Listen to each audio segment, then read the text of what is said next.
ওই যে প্রথম সাক্ষাতেই প্রথম উপদেশ, তুমি শিক্ষিত যুবক, তুমি সারা বিশ্বে মহাপ্রভুর বাণী কেন প্রচার করছো না? ভক্তি সিদ্ধান্ত সরস্বতী ঠাকুর শ্রী প্রভুপাদের এই উপদেশ পরবর্তীতে উনি কিভাবে পালন করবেন? উনি গৃহস্থ ছিলেন, সন্তান ছিল, কন্যা ছিল। পরবর্তীতে প্রভুপাদ রাধাকুণ্ডে এসেছিলেন। ভক্তি সিদ্ধান্ত সরস্বতী ঠাকুর ছিল প্রভুপাদের সাক্ষাৎ করতে, তখনও উনি একই বলেছিলেন। প্রভুপাদ কয়েকটি চিঠি লিখেছিলেন ওনার গুরুদেবকে, সেই চিঠির উত্তরও একই, সারা বিশ্বে মহাপ্রভুর বাণী প্রচার করতে। পরবর্তীতে আপনারা জানেন প্রভুপাদ বানপ্রস্থ গ্রহণ করলেন।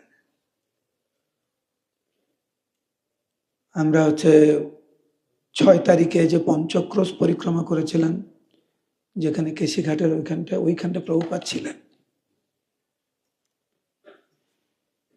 তারপরে 1959 সালে প্রভুপাদ এইখানে চলে আসেন, এই মন্দিরে। এইখানে আসার পরে এইখান থেকে আমেরিকা যাওয়া পর্যন্ত 6 বছর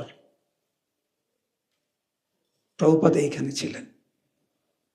প্রথম 2 বছর এই যে বিল্ডিংটা আছে, আমরা পরে দেখব, এর উপরে ছিলেন।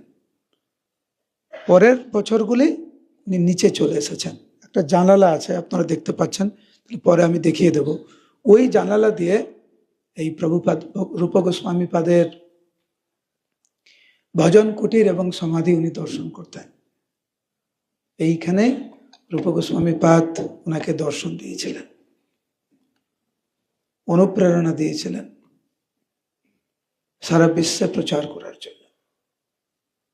শ্রীমদ্ ভাগবতের প্রথম স্কন্ধ, ওই সময়ে শিল প্রভুপাদ প্রথম স্কন্ধকে 3 ভাগে ভাগ করেছিলেন। শিল প্রভুপাদের প্রথম স্কন্ধ অনুবাদ এবং তাৎপর্য এইখানে বসেই প্রভুপাদ লেখেন। এইখানে বসেই সারা বিশ্বে কিভাবে মহাপ্রভুর বাণী প্রচার করবেন নিজেকে তৈরি করেছিলেন। এইখানে বসেই ছিল প্রভুপাদ আমাদের ইস্কনের যে প্রথম এবং সবচাইতে গুরুত্বপূর্ণ যে ম্যাগাজিন, ইংরেজিতে ব্যাক টু গডহেড, বাংলাতে ভগবত দর্শন, এখান থেকে উনি লিখতেন। ছাপিয়ে এইখান থেকে প্রত্যেক মাঝে মাঝে উনি ট্রেনে করে চলে যেতেন দিল্লিতে বিতরণ করার জন্য। পয়সা বাঁচানোর জন্য যতটুকু হাঁটা যায় উনি ততটুকু হাঁটতেন। এরকম বর্ণনা রয়েছে, প্রভুপাদ ওনার গ্রন্থ বিতরণ করতে করতে রোদ্দুরে বৃদ্ধ বয়সে উনি অজ্ঞান হয়ে দিল্লির রাস্তায় পড়ে গেছিলেন।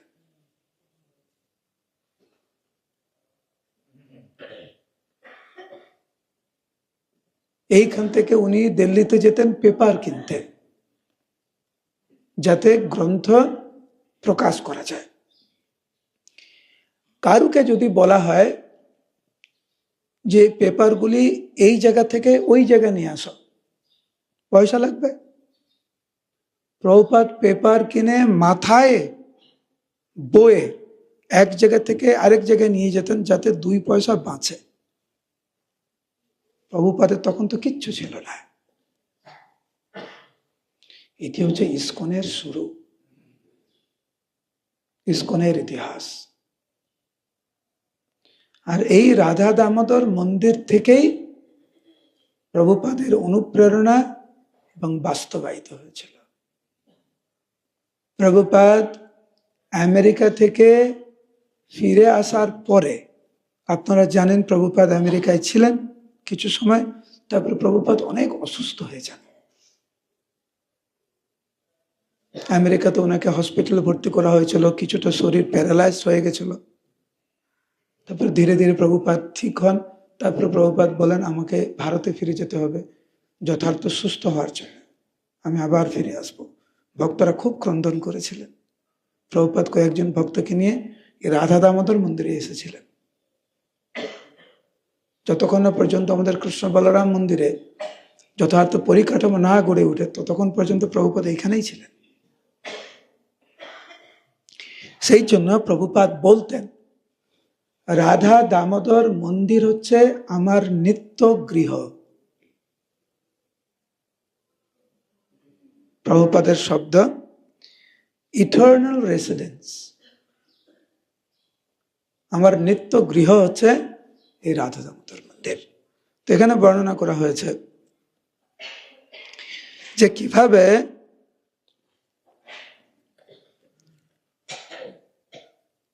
আধ্যাত্মিক জগতের প্রাণ কেন্দ্র, আধ্যাত্মিক জগতের মূল কেন্দ্র হচ্ছে রাধা দামোদর মন্দির। কেন? কেন এইখানেই ভগবানের বিভিন্ন লীলা, রাসলীলা আদি, সেবাকুঞ্জ, নিকুঞ্জ, বন, রাধা দামোদর মন্দির, এগুলো সব আশেপাশে এই স্থানের। আমি কয়েকটা নাম বলছি, আপনারা সবাই আমার পরে পরে বলবেন। শ্রীল রূপ গোস্বামী। অনেকে বলছেন না, দয়া করে বলুন।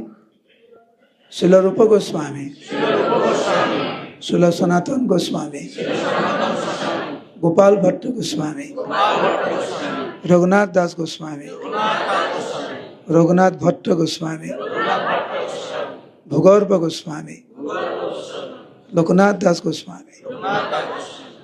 এই নামগুলো বললাম, কল্পনা করতে পারেন এই সমস্ত আচার্য বৃন্দরা এই জায়গায় বসে একসাথে তারা কৃষ্ণের সম্বন্ধে আলোচনা করছে। ওনারা যে গ্রন্থ প্রকাশ করেছেন একে অপরের সাথে শেয়ার করছেন, একসাথে বসে জপ করছেন, একসাথে বসে কীর্তন করছেন। পরবর্তী সময় জীব গোস্বামী পাদ এইখানে নরোত্তম দাস ঠাকুর, শ্যামানন্দ প্রভু, শ্রীনিবাস আচার্যকে এই জায়গায় বসেই তৈরি করেছেন। নরোত্তম দাস ঠাকুর মহাশয়, শ্রীনিবাস আচার্য এবং শ্যামানন্দ পণ্ডিত, যারা মহাপ্রভুর বাণীকে পরবর্তী সময়ে সর্বত্র ছড়িয়ে দিয়েছিলেন, উনারা তো এই জায়গায় বসেই জীব গোস্বামীর দ্বারা শিক্ষিত হয়েছে।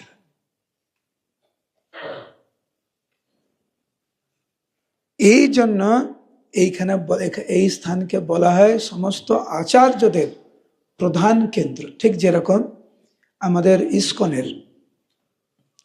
ইস্কনের জন্য মায়াপুর হচ্ছে আধ্যাত্মিক মূল কেন্দ্র, আর রাধা দামোদর মন্দির হচ্ছে, এই সমস্ত গোস্বামীদের নাম বললাম, জীব গোস্বামী সহ সর গোস্বামীগণের, এটি হচ্ছে মূল কেন্দ্র, হেডকোয়ার্টার্স। জীব গোস্বামী পাদ স্বয়ং রূপ গোস্বামী পাদের ভজন কুটির, সমাধি তো জীব গোস্বামী পাদ নিজেই সবকিছুর ব্যবস্থা করেছেন। পিছনে দেখবেন জীব গোস্বামী পাদের সমাধি, কৃষ্ণদাস কবিরাজ গোস্বামীর সমাধি, ভক্ত সিদ্ধান্ত সরস্বতী ঠাকুরের পুষ্প সমাধি এবং অগণিত আচার্যদের সমাধি এই স্থানে রয়েছে, পিছনে রয়েছে, দেখবেন। সেই জন্য আমি বিনম্রভাবে অনুরোধ করছি, আমি জানি যে এইখানে হয়তো আপনারা অনেকবার এসেছেন, এখন যারা এখানে আসার সুযোগ পেয়েছেন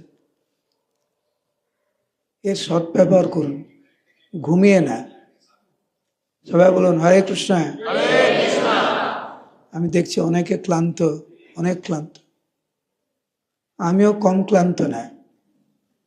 আপনারা যতটুকু ঘুমিয়েছেন কালকে তার অর্ধেক আমি ঘুমাইনি। আমি কালকের 2 ঘন্টার বেশি ঘুমাইনি। কিন্তু এই আশা নিয়ে আমি এখানে এসেছি, যদি ভালো ভক্ত হওয়ার বাসনা থাকে গৌড়ীয় বৈষ্ণবদের কাছে, আমরা গৌড়ীয় বৈষ্ণব হওয়ার চেষ্টা করছি, এই স্থানে যখন প্রবেশ করবেন পূর্ণরূপে সজাগ থাকুন। প্রভুপাদের কথা অনুসারে রূপ গোস্বামী পাদ স্বয়ং এই মুহূর্তে উপস্থিত রয়েছেন। প্রভুপাদের নিজের কথা অনুসারে উনি এখানে উপস্থিত রয়েছেন। উনি যদি দেখেন যে এত কষ্ট করে আপনারা এসেছেন, এসে ঘুমিয়ে পড়েছেন, অনেকটা মনের উপরে নির্ভরশীল। মনটাকে শক্ত করুন, সজাগ থাকুন। বলুন হরে কৃষ্ণ, পুরোটা বলুন হরে কৃষ্ণ নাম।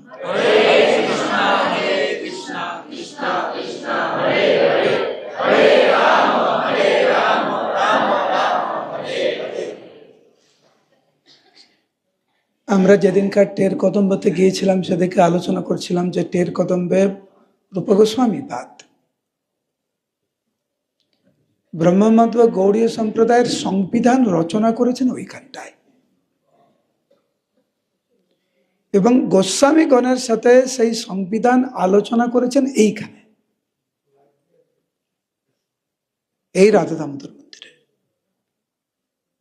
শিল প্রভুপাদ রূপ গোস্বামী পাদের এই সংবিধান খুব সুন্দরভাবে আমাদের সামনে খুব সহজ সরল ভাষায় উনি তুলে ধরেছেন। ভক্তের সমৃত সিন্ধু ইংরেজিতে প্রভুপাদ করেছেন নেক্টার অফ ডিভোশন।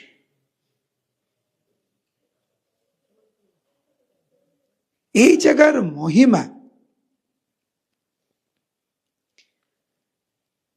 জীব গোস্বামী পাদ গোস্বামীগণের যে গ্রন্থ, সেই সমস্ত গ্রন্থগুলি তিন মহান আচার্যদেরকে শিখিয়েছিলেন এইখানে, শ্যামানন্দ প্রভু, নরোত্তম দাস ঠাকুর এবং শ্রীনিবাস আচার্যকে। তারপরে এইখান থেকেই সারা বাংলা, উড়িষ্যা এবং বাংলাদেশে কিভাবে প্রচার হবে সেই জন্য সব বন্দোবস্ত করেছিলেন এইখানে। এইখান থেকেই গরুর গাড়িগুলো সমস্ত গ্রন্থগুলি নিয়ে কয়েকজন নিরাপত্তা রক্ষী নিয়ে এইখান থেকেই রওনা হয়েছিলেন। তারপরে বনবিষ্ণুপুরে গিয়ে সব চুরি হয়ে গেছে, আপনারা জানেন তো। যারা জানেন না তারা হচ্ছে পরবর্তী আশ্রয় ক্যাম্পের জন্য অপেক্ষা করুন, ঠিক আছে? ওই যদি সম্ভব হয় ওখানে নিয়ে যাব।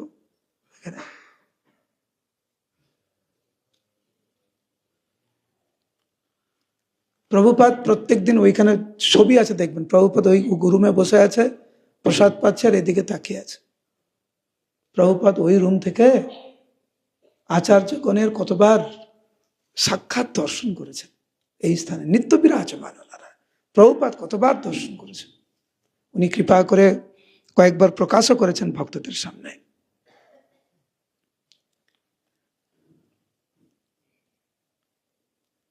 প্রভুপাদ এখানে বলছেন,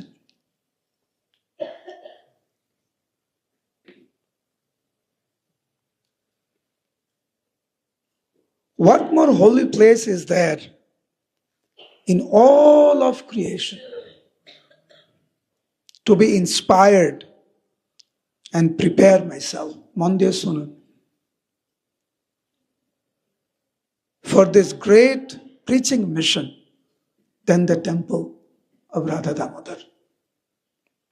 এই পুরো বিশ্ব ব্রহ্মাণ্ডে নিজেকে তৈরি করার জন্য, মহাপ্রভুর বাণী প্রচার করার জন্য, নিজেকে অনুপ্রাণিত করার জন্য সারা বিশ্ব ব্রহ্মাণ্ডে এই রাধা দামোদর মন্দিরের মতো আর কোনো স্থান নাই। এটা ইস্কনের প্রতিষ্ঠাতা আচার্য ছিল প্রভুপাদের কথা। প্রভুপাদ সারা বিশ্বে প্রচার করার জন্য এইখান থেকেই সমস্ত উৎসাহ, উদ্দীপনা, ব্যবস্থাপনা সব রূপ গোস্বামী পাদ এবং সমস্ত আচার্যবৃন্দরা ওনাকে অনুপ্রেরণা দিয়েছেন।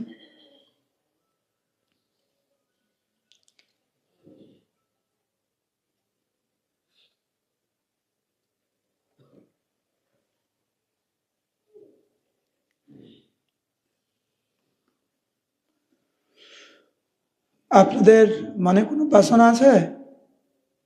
দয়া করে বলবেন না আমার কোনো বাসনা নেই। যদি ওরকম হয়ে থাকে তাহলে ঠিক আছে। আমাদের সবার মনে বাসনা আছে। আমি জাগতিক বাসনার কথা বলছি না, আধ্যাত্মিক বাসনার কথা বলছি, এবং সবার থাকা উচিত। আমাদের আচার্যরা গাইছেন তো, কবে হবে বলো সেদিন আমার, কবে হবে বলো সেদিন আমার।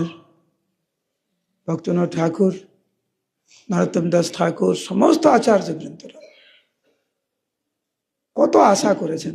প্রভুপাদ এখানে লিখছেন, if I pray at the samadhi and receive his blessings, আমি যদি রূপ গোস্বামী পাদের সমাধির সামনে বসে যদি প্রার্থনা করি, ওনার আশীর্বাদ যদি পাই, তাহলে গুরুদেব যে আদেশ আমাকে দিয়েছেন সারা বিশ্বে মহাপ্রভুর বাণী প্রচার করার জন্য, তা বাস্তবায়িত হবে। একবার প্রভুপাদ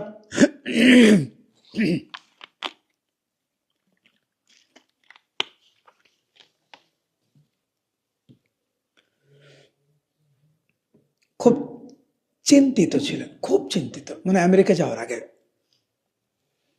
তো একজন ওনাকে জিজ্ঞাসা করছেন, স্বামী মহারাজ আপনি এত চিন্তা করছেন কেন, কিসের চিন্তা? তো উনি বলেছিলেন, আমার গুরুদেব এক বিরাট দায়িত্ব আমাকে দিয়েছেন, সেটা কি করে পালন করব সেইটার জন্য আমি খুব গভীর চিন্তায় আছি। আমি বলুন কি ওই আদেশ আপনার গুরুদেব আপনাকে দিয়েছে, যেটা আপনি ভাবছেন না অসাধ্য সাধনের মতো? উনি বললেন, আমার গুরুদেব আমাকে আদেশ দিয়েছেন সারা বিশ্বে মহাপ্রভুর বাণী প্রচার করার জন্য। তখন উনি শুনে ওটা বলেছিলেন, হ্যাঁ এটা সম্ভব না, এইটা হবে না, এটা হয় নাকি? এটা সারা বিশ্বে মহাপ্রভুর বাণী কি করে প্রচার করবেন? আরেকবার প্রভুপাদ আমেরিকা যাওয়ার আগে সিঁড়িতে নামছিলেন, তো উনার একজন বন্ধু, মহাপ্রভু মানে প্রভুপাদ বলছিলেন যে মহাপ্রভু বলেছেন পৃথিবীতে আছে যত নগরাদি গ্রাম সর্বত্র প্রচারিত হইবে মোর নাম।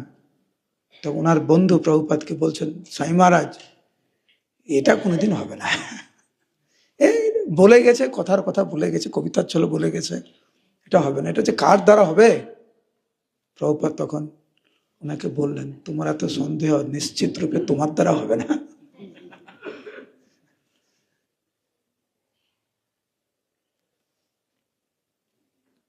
আমি এই লীলা অনেকবার বলেছি, এটা বৃন্দাবনের লীলা। আমাদের কৃষ্ণ বলরাম মন্দিরে প্রভুপাদ ছিলেন ঘরে 1977-এ, ওনার শরীর খুব খারাপ। আর হচ্ছে বন মহারাজ আর কৃষ্ণদাস বাবাজি মহারাজ, দুইজন প্রভুপাদের গুরু ভ্রাতা, প্রভুপাদের কাছে এসেছেন। প্রভুপাদ ওখানে ভক্তচরণ স্বামী মহারাজ, অন্যান্য মহারাজরা ছিলেন। তো কৃষ্ণদাস বাবাজি মহারাজ বন মহারাজের সামনে একটি প্রশ্ন করছেন প্রভুপাদের সামনে, যে বন মহারাজ আমার একটি প্রশ্ন আছে। হ্যাঁ বলুন। বন মহারাজ ছিলেন ভক্তি সিদ্ধান্ত সরস্বতী ঠাকুর প্রভুপাদের শিষ্য, যাকে ভক্তি সিদ্ধান্ত সরস্বতী ঠাকুর প্রভুপাদ নিজে উনাকে বিদেশে পাঠিয়েছিলেন, ইউরোপে পাঠিয়েছিলেন প্রচার করার জন্য। তো বন মহারাজকে কৃষ্ণদাস বাবাজি মহারাজ, জগদানন্দ জেগে থাক, জেগে থাক, জল খা, জল খা। সবাই বলুন জগদানন্দের জন্য একবার হরে কৃষ্ণ মহামন্ত্র।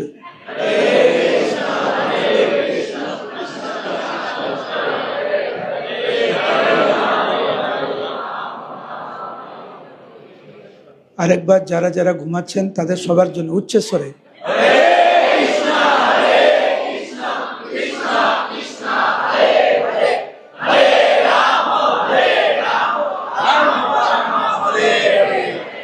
এবার যদি কেউ ঘুমায় আমি কিন্তু নাম ধরে ডাকবো, বুঝবেন কি অবস্থা। ঠিক আছে,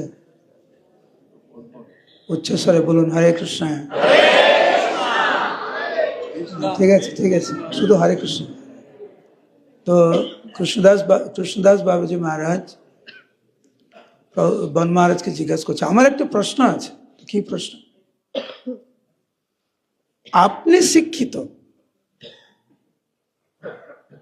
আর আমাদের প্রভুপাদ, ইসকনের প্রভুপাদ, উনি শিক্ষিত, আপনি ইংরেজি জানেন, প্রভুপাদও ইংরেজি জানে, আপনি বিদেশে গিয়েছেন প্রচার করার জন্য, প্রভুপাদও গিয়েছেন বিদেশে প্রচার করার জন্য, আপনি ইংরেজিতে ভালো প্রবচন দেন, প্রভুপাদও ভালো ইংরেজিতে প্রবচন দেন, আপনি ভালো সংস্কৃত জানেন, প্রভুপাদও ভালো সংস্কৃত জানেন, তাহলে প্রভুপাদ কেন সফল হলেন, আপনি কেন সফল হলেন না? এই প্রশ্ন শুনে তো প্রভুপাদ লজ্জায় পড়ে গেছে। ওনার সামনে দুই গুরু ভাই কি এরকম আলোচনা করছে, না বলুন বলুন কৃষ্ণদাস বাবাজি মহারাজ বলুন এই উত্তরটা কি? তো বন মহারাজ কিছু বলছেন না। তখন কৃষ্ণদাস বাবাজি মহারাজ বলছেন, আমি এর উত্তর জানি।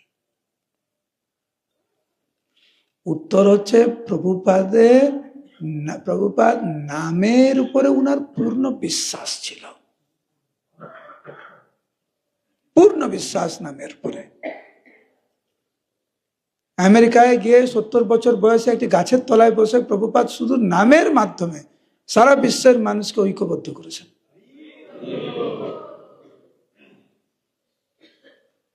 হরে কৃষ্ণ মহামন্ত্রের উপরে প্রভুপাদের পূর্ণ বিশ্বাস যে উনি সাক্ষাৎ ভগবান। প্রভুপাদ তো ওনার ভজনে লিখেছেন যে, হে কৃষ্ণ, আমি জানি না তুমি কেন এই রজ এবং তমগুণে আচ্ছন্ন আমেরিকাতে আমাকে নিয়ে এসছো। এখানে মানুষের জীবন মানে 4টে নিয়ম ভাঙাই হচ্ছে এদের জীবনধারা। এখানে আমাকে নিয়ে এসছো কেন তুমি?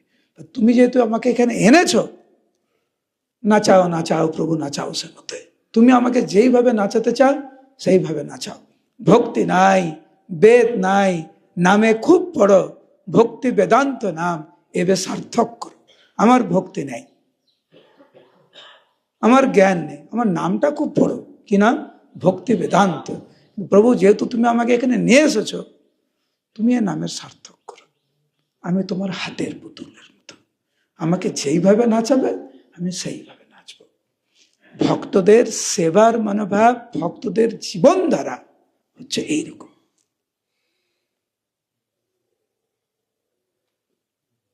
যাদের জীবন ধারা এরকম, তারাই পারে এইভাবে ভক্তি জীবনে এগিয়ে যেতে, মহাপ্রভুর বাণীকে বাস্তবে রূপদান করার, তারা করতে পারে।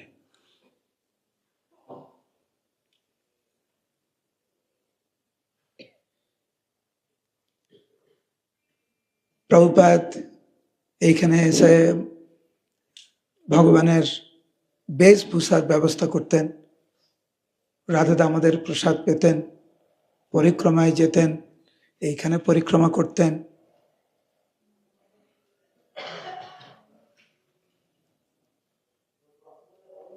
আমি কি বলেছি, এখানে প্রভুপাদ কয় বছর ছিলেন আমেরিকা যাওয়ার আগে? 6 বছর। কল্পনা করতে পারেন কিভাবে তৈরি করেছে প্রভুপাদ নিজেকে, সারা বিশ্বের মানুষকে ঐক্যবদ্ধ করবেন।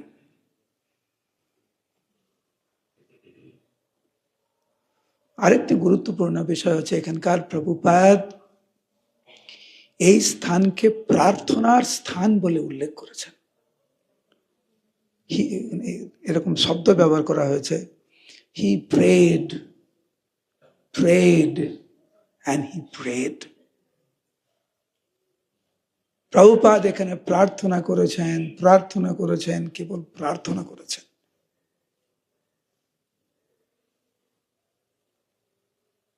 প্রভুপাদ এই স্থানকে উনার দিব্য নিত্য আলয় বলে উল্লেখ করেছেন। প্রভুপাদ বলতেন, Vrindavan is my home, Bombay is my office, Mayapur is my place of worship. Vrindavan আমার বাড়ি, বোম্বে আমার অফিস, মায়াপুর হচ্ছে আমার আরাধনার স্থান। প্রভুপাদের এটা যদি বাড়ি হয়, আমাদের কোথায় বাড়ি? শোনা যায় না। আমরা প্রভুপাদের যেখানে বাড়ি সেখানে আমাদের বাড়ি তো না। আমাদের বাড়ি বাংলাদেশে, আমাদের বাড়ি পশ্চিমবাংলায়। কয়েকদিন আছে, দুদিন আগে কোথায় ছিলেন? অন্য কোথাও ছিলেন। আজকে যারা বাংলাদেশি বলছেন আপনারা, পূর্ব জীবনে আপনারা তো ভারতীয় হতে পারতেন, তাই না? কে জানে, এইগুলো তো চেঞ্জ হতে থাকে কয়েকদিন। যেমন আপনারা এখানে বসে আছেন, কিছুক্ষণ পরে আবার রাস্তায় থাকবেন, আবার কিছুক্ষণ পরে আবার হোটেলে যাবেন, আবার কালকে গোবর্ধন পরিক্রমা করবেন, আবার বাসে উঠবেন। এগুলো চেঞ্জ হতে থাকে। কিন্তু আমাদের নিত্য আলয় কোথায়? বৃন্দাবন।